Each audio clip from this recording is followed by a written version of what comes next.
"You belong to the three of us," said the giant sisters who lived in the cabin he inherited.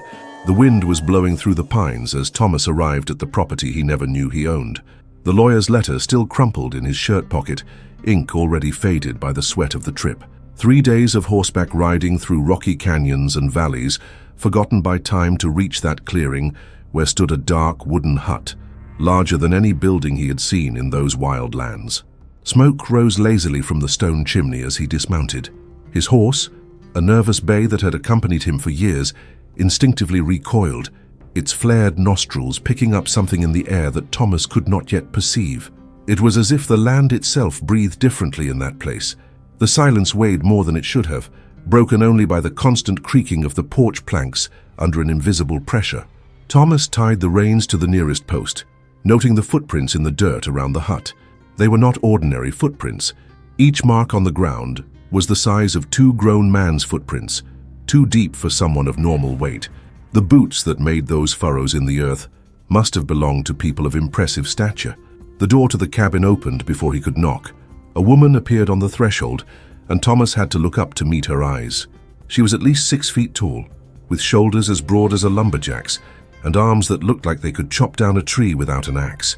But there was something feminine about her face, a strange beauty that didn't fit the proportions of her gigantic body. Behind her, 2 other figures moved in the shadows of the interior.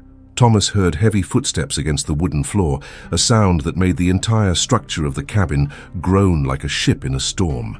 The 3 sisters emerged from the darkness next to each other, completely blocking the entrance with their imposing bodies. The first, who had received him, had braided dark hair that came down to her waist. His eyes were green as pine needles, and when he spoke his voice sounded like the echo inside a deep well. The second was blonde with thick braids that looked like golden ropes. His hands, huge as shovels, rested on his broad hips.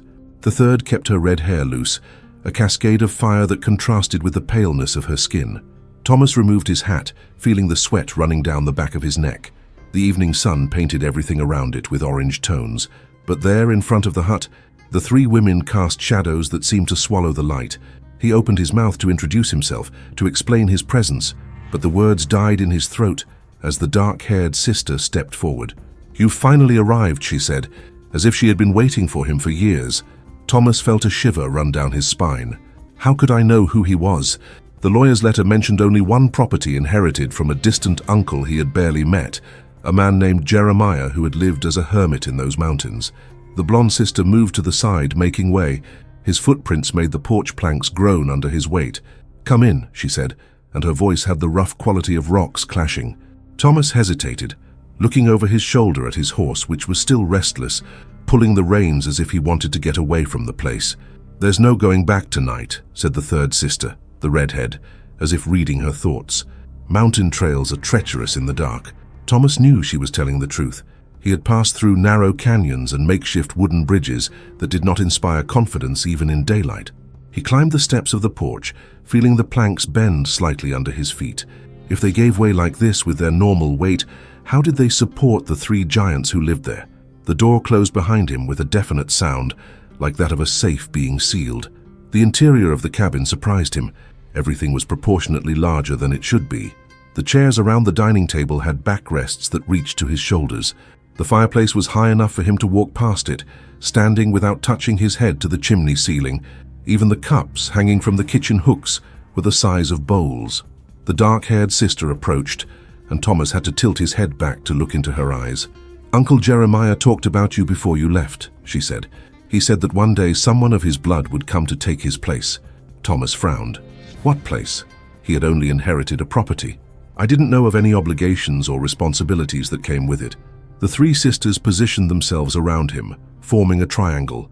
The feeling was that of being surrounded by 3 human towers, each capable of crushing him with ease if he so desired.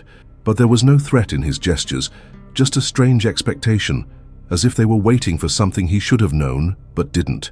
The blonde moved to the fireplace, where a cauldron boiled over the flames. The aroma wafting out of it was comforting, reminding Thomas of stews his mother made as a child. She took a ladle that looked like a small shovel in her huge hands and poured the steaming liquid into a bowl of the appropriate size for him.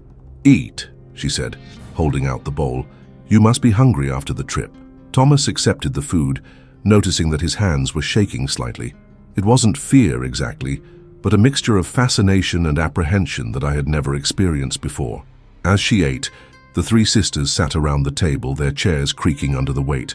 The redhead rested her chin on her huge hands and watched him curiously, as if he were an exotic animal they had found in the forest.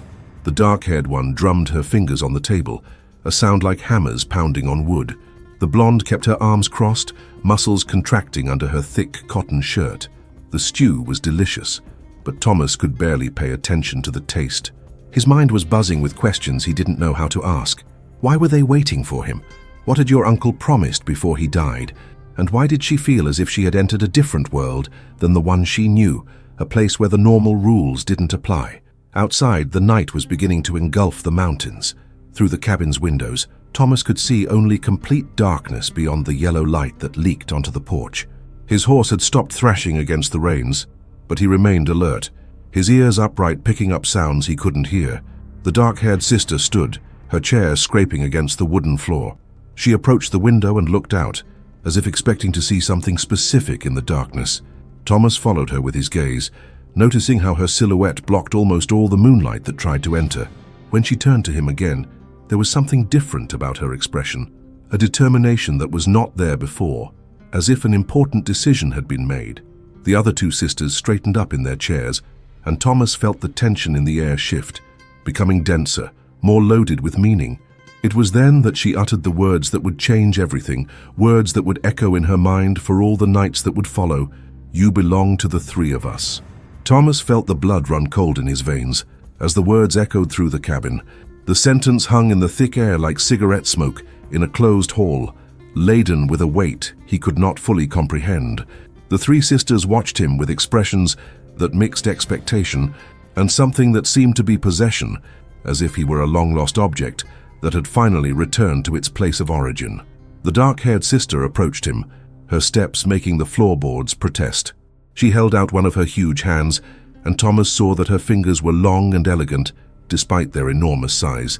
The skin was silky smooth, but there were calluses on the fingertips, marks of hard work that contrasted with the femininity of the gesture. Her uncle Jeremiah lived here for 30 years, she said, her deep voice reverberating through the wooden walls. He took care of us, and we took care of him. When he became ill, he promised that he would send someone of his blood to take his place. Thomas instinctively recoiled, bumping into one of the gigantic chairs that creaked under the impact. The blonde sister stood, moving with surprising grace for someone of her size. She went to an old dresser in the corner of the living room and pulled out a carved wooden box.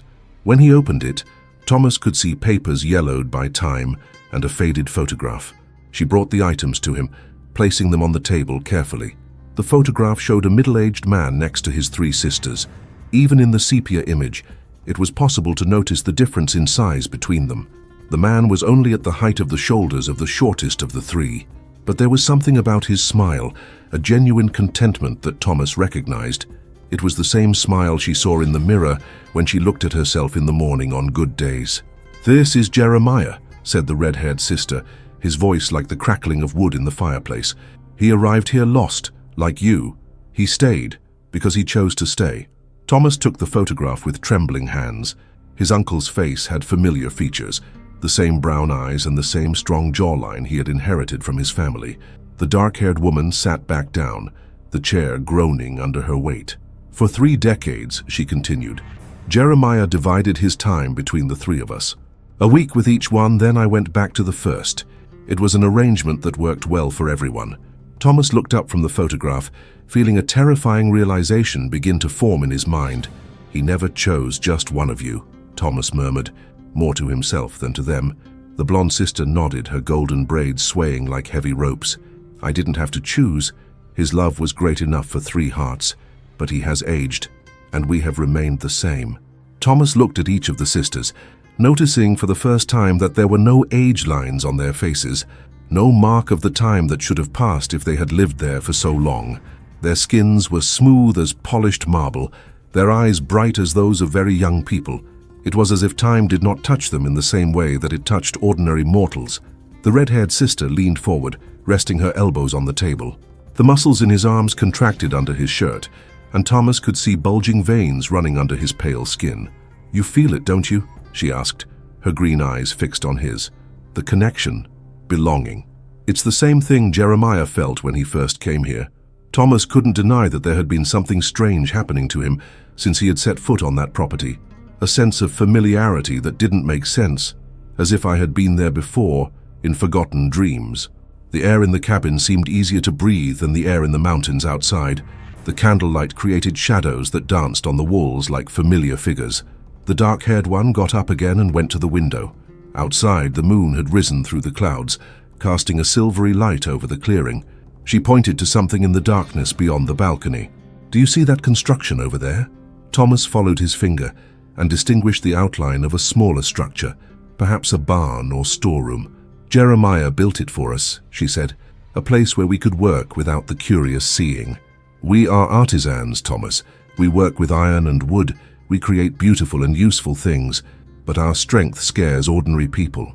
Here, we can be what we really are." The blonde sister brought an oil lamp and lit it, spreading a brighter yellow light across the room. Thomas can see the details of the cabin better now. The walls were decorated with wrought iron objects of impressive beauty, candlesticks in the shape of tree branches, hooks carved like leaves, a railing for the fireplace that seemed to have been shaped by artists' hands. "Was all this done by you?" he asked, genuinely impressed. The three sisters exchanged glances, and Thomas noticed a quiet pride in their expressions. The redhead nodded. "We have gifts that go beyond physical strength. Our ancestors were blacksmiths in the northern lands, before they came here fleeing a war that no longer exists in the memory of men." Thomas stood up and walked to the wall, where a particularly elaborate chandelier hung. The details were so fine that they looked like they were drawn with a feather rather than hammered into iron. It was hard to believe that hands the size of the ones he had seen could create something so delicate. "Jeremiah helped us," said the dark-haired one, returning to the table. "He had smaller hands. He could do the finer details that we sometimes couldn't. It was a perfect partnership. He took care of the house, we took care of business. Buyers came from distant cities to purchase our pieces." Thomas realized that there was a strange logic in that arrangement. The three sisters were clearly independent and capable women, but the presence of a man in the house brought a social stability that allowed them to live without arousing too much suspicion. In a land where single women were viewed with suspicion, especially women as different as themselves, the male presence served as a protection. The red-haired sister approached him from behind, and Thomas felt the warmth of her body like a furnace. His hands rested on her shoulders, long fingers curving over her collarbone. The pressure was firm but not uncomfortable, as if she was used to controlling her outsized strength. "You can continue his work," she murmured close to his ear. "He can have the life he had. You can be happy here with us." Thomas closed his eyes, feeling a strange vertigo. The proposal was both tempting and terrifying. 3 magnificent women, a comfortable home, a job I could learn to love. But there was something more behind that offer, something that the words did not fully express. When he opened his eyes again, the 3 sisters were positioned around him, forming a perfect triangle. The light from the lamp cast dramatic shadows on their faces, accentuating the eerie beauty of their features. The dark-haired one took a step forward. "Tomorrow we will show you everything you need to know. The workshop, the projects that Jeremiah left unfinished, the customers who are still waiting for their orders. But tonight, rest. There is a room prepared for you upstairs." Thomas looked at the wooden staircase that led to the second floor. The steps were wide and high, appropriate for people the size of the sisters. He would have to make an extra effort to climb each of them. It was a physical reminder that I was entering a world sized for giants, a world where I would always be the smallest, always the most fragile. "Her luggage," the blonde sister said, "has already been taken to the room." Thomas looked out the window and saw that his horse had been unhitched and probably taken to some stable that he had not noticed on arrival. The 3 women had taken care of everything while he ate, moving with silent efficiency. As he climbed the stairs, Thomas felt the gazes of the 3 sisters following his every move. On the last step, he turned and looked down. They remained in the same place, like monumental statues guarding the entrance to a secret realm. The upstairs room was surprisingly normal in its proportions, clearly prepared for someone of his size. The bed had clean sheets and a soft fleece blanket.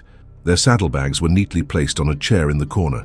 Thomas sat on the edge of the bed, feeling the weight of the situation settle on his shoulders like a heavy cloak.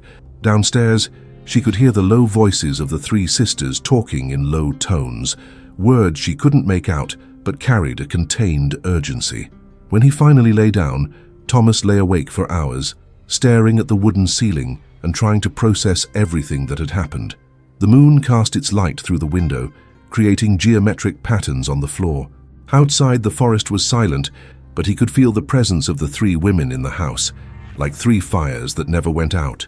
Before falling asleep, Thomas heard something that made him shiver, a low rhythmic sound coming from downstairs, as if someone were walking in circles, heavy steps that made the entire structure of the house vibrate slightly.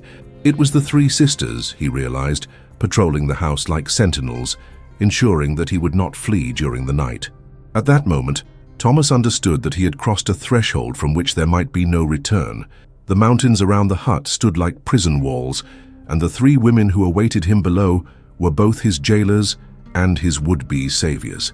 Sleep, when it finally came, brought disturbing dreams where he ran through endless canyons, always haunted by gigantic shadows that whispered his name with voices that echoed like distant thunder.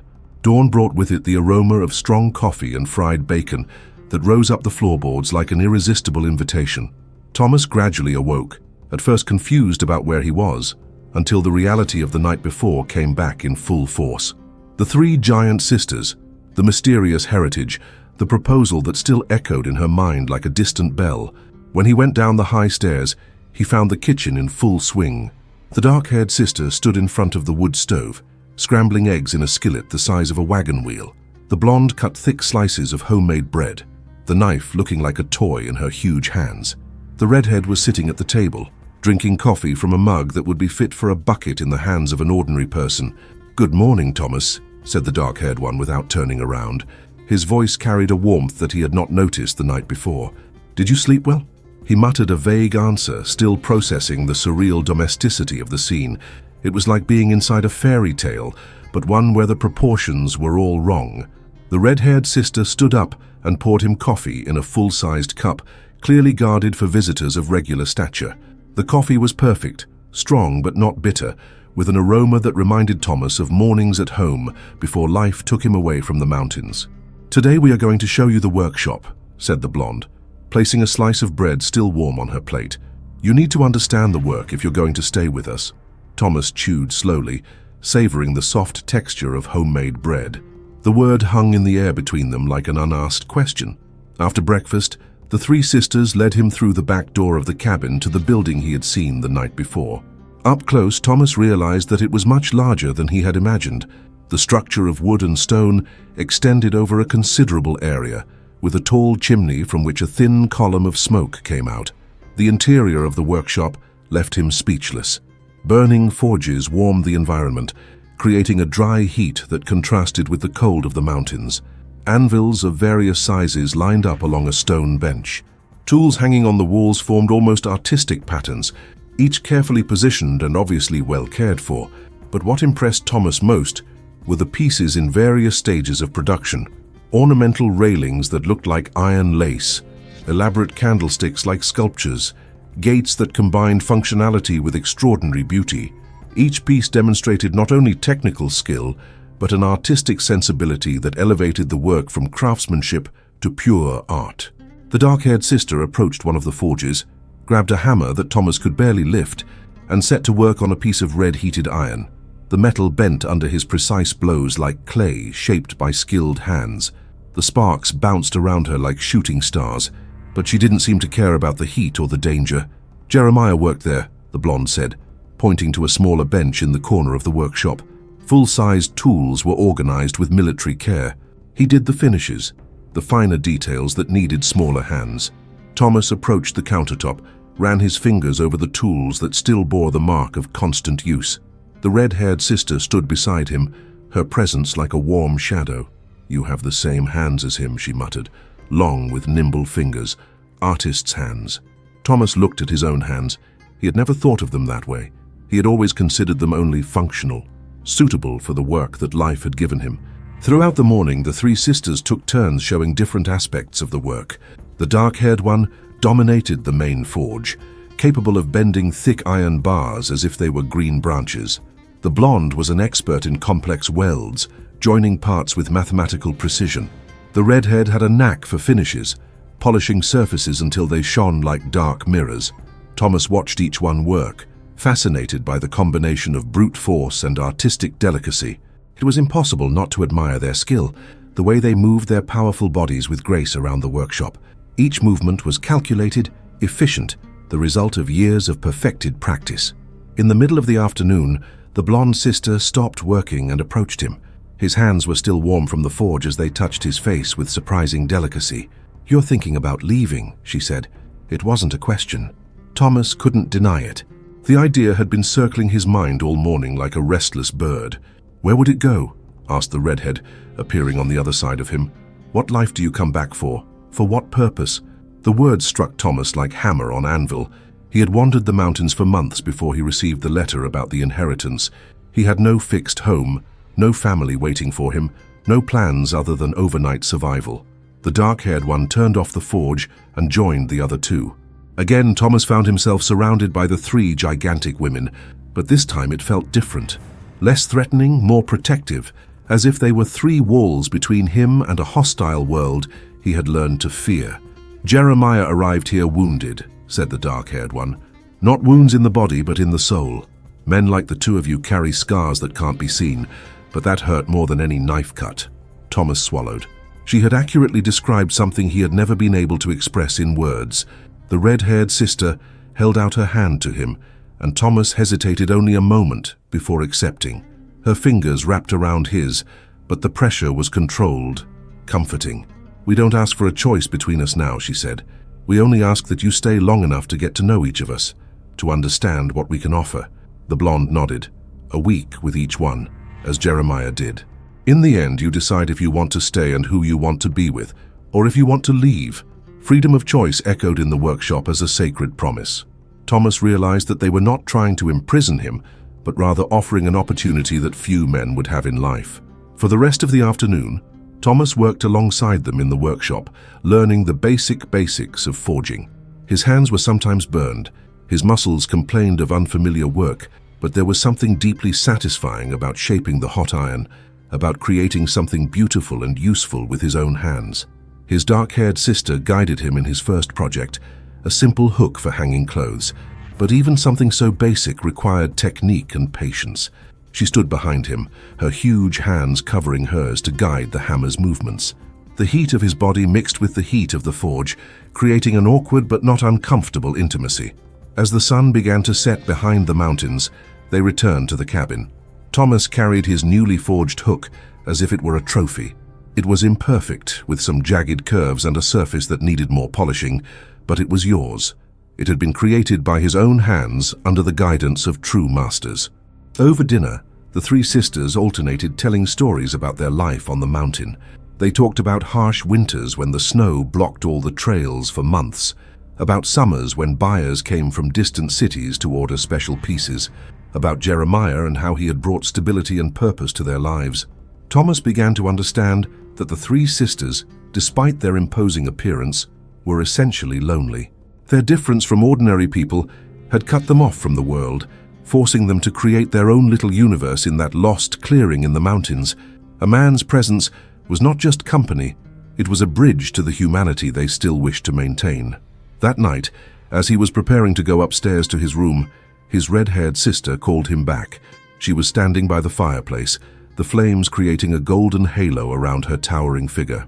"Thomas," she said, and her voice carried a vulnerability she hadn't heard before. "You don't have to fear us. We are not monsters, just women who grew up different from what the world expects." Thomas nodded, feeling something move in his chest. It was true that there was fear, but there was also fascination. There was loneliness, recognizing loneliness. There was the possibility of belonging that he had sought during years of wandering the dusty roads. As he climbed the stairs to his room, Thomas could hear the three sisters talking quietly in the living room.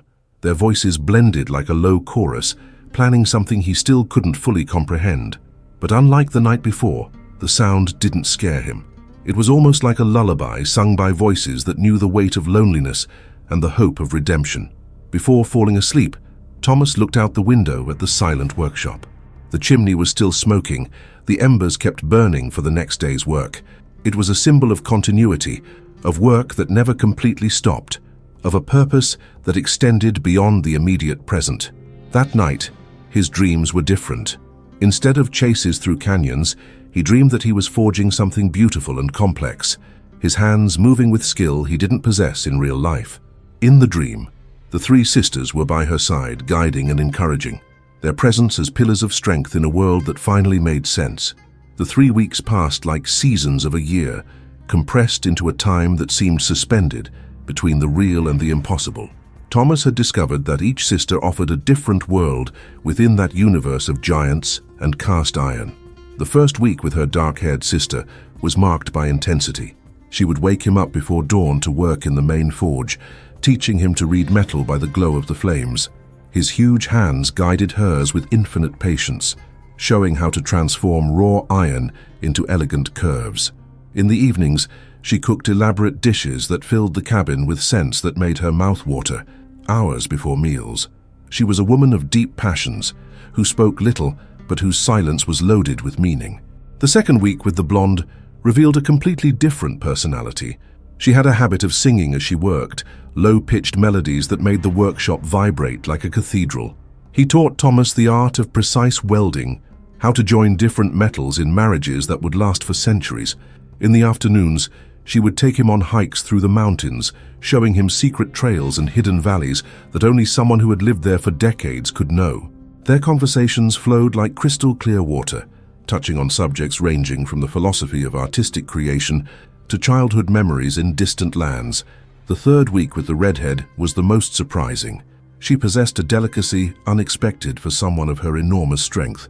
He specialized in the finest finishes, polishing surfaces until they reflected like black mirrors, etching intricate patterns that looked like iron lace.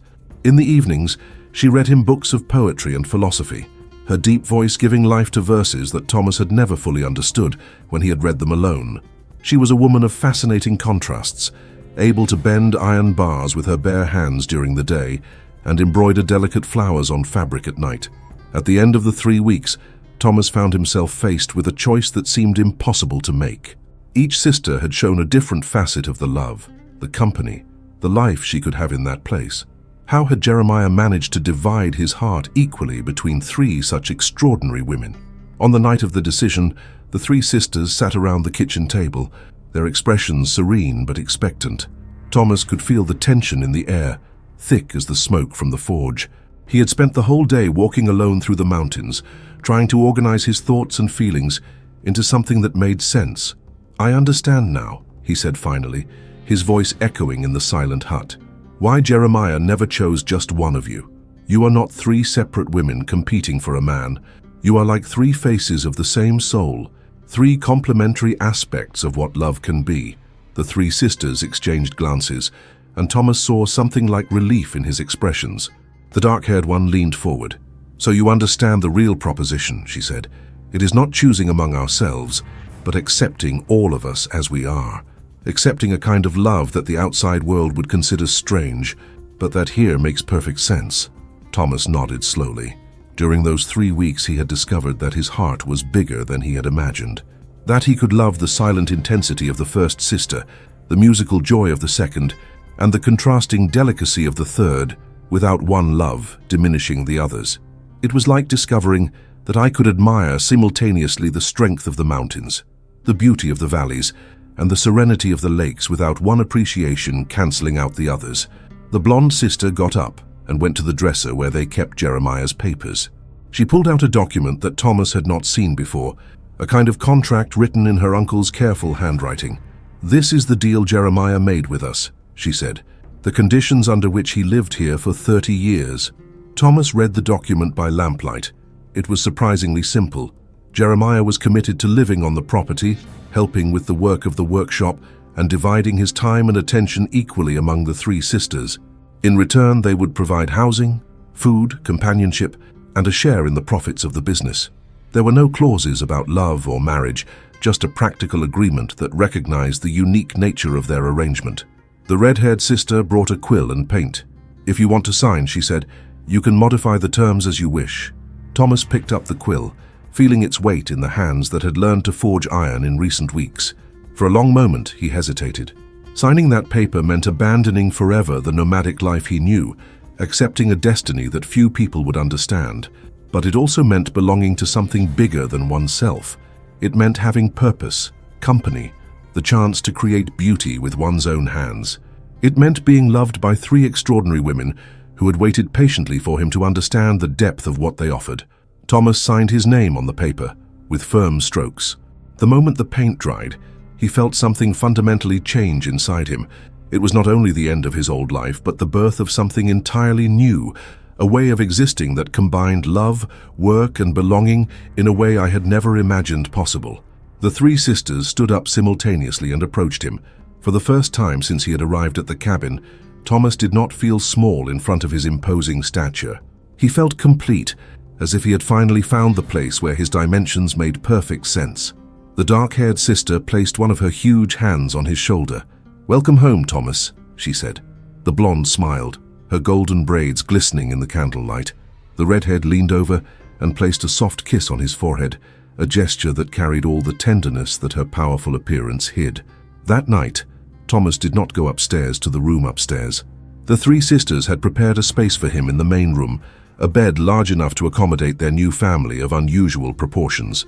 He fell asleep surrounded by his 3 loves, feeling for the first time in years completely safe and deeply loved. Outside, the wind blew through the pines as it had on the night of his arrival, but now the sound carried no loneliness or uncertainty. It was like a welcome song, the whisper of the mountains approving of his choice to belong to that magical place where giants forged beauty and an ordinary man had discovered that his heart was bigger than he had ever dreamed possible. Thomas had found his place in the world, and the world had gained yet another keeper of the ancient secrets about how true love can take forms that defy all conventional expectations. If this story of choice and belonging has touched your heart, you can't miss our upcoming adventures of the American Wild West, where men and women face destinies that defy all convention and discover that true love can take unimaginable forms in the wild lands of the mountains. Subscribe to the channel and leave your comment below telling us what was the most exciting moment of this story for you.